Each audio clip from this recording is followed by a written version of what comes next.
All right, guys. ASUU begins 2 week warning strike. Federal government threatens. Thanks, my darling.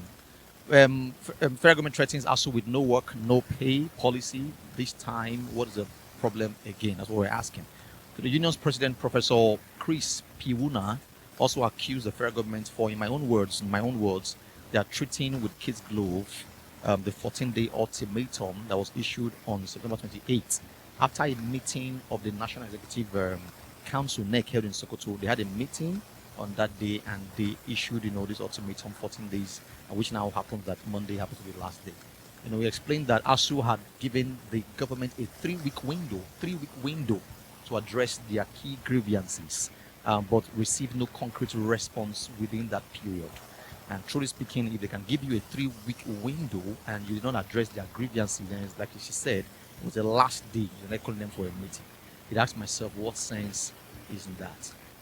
The Nigerian lecturers, let me talk about their grievance. Number one, the Nigerian lecturers under ASUU are protesting the non-conclusion of the renegotiated 2009.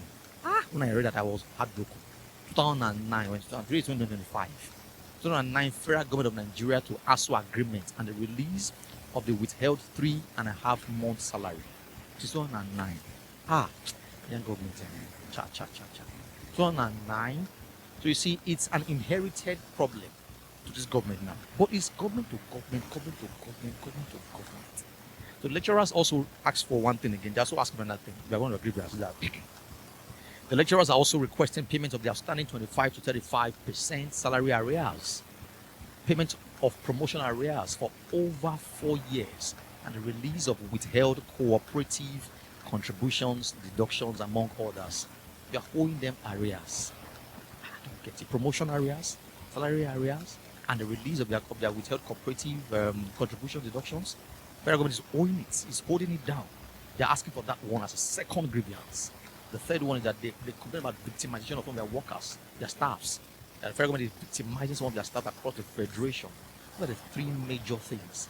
But the twist I now surprised was when the federal government began to accuse the Minister of Education, Dr. Tunji Malausa. I think he was formerly Minister of Health before he was moved to Minister of Education now.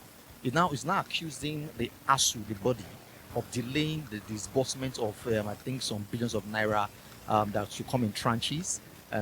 That they call it release for the needs assessment for them to revitalize and review the public universities. And I'm asking myself, because they're talking about this grievances, they're talking about 50.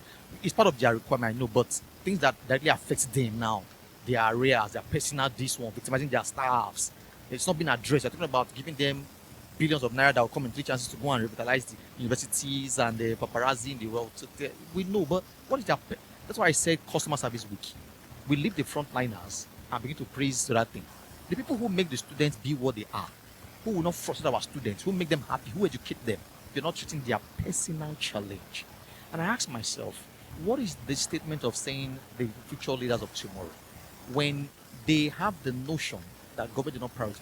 In other countries, the budget for education is massive. It's almost the second highest or the highest.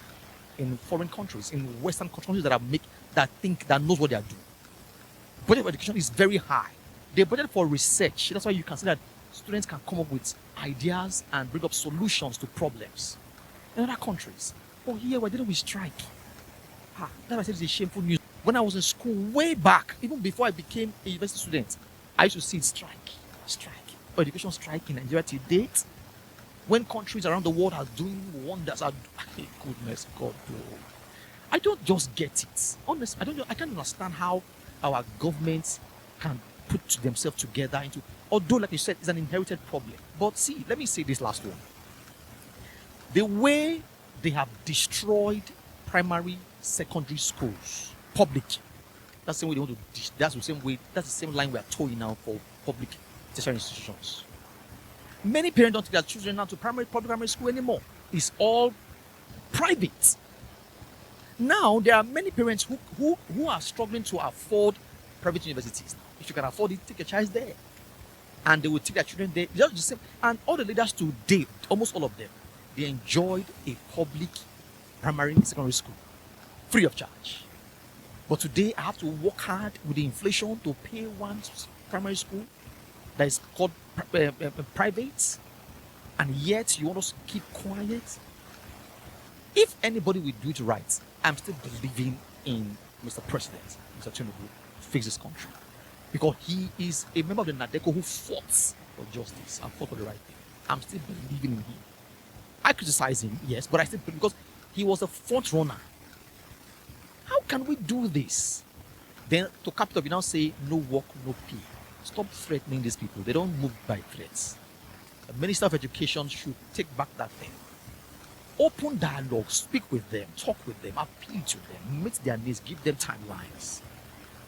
Because, see, we are sitting on a keg of dynamite with education in Nigeria. And many of them will have the mentality that they will finish it after struggling self again. No, they will not come out no job. And they will not resort to all sort of ill-mannered source of income. You're not able to complain.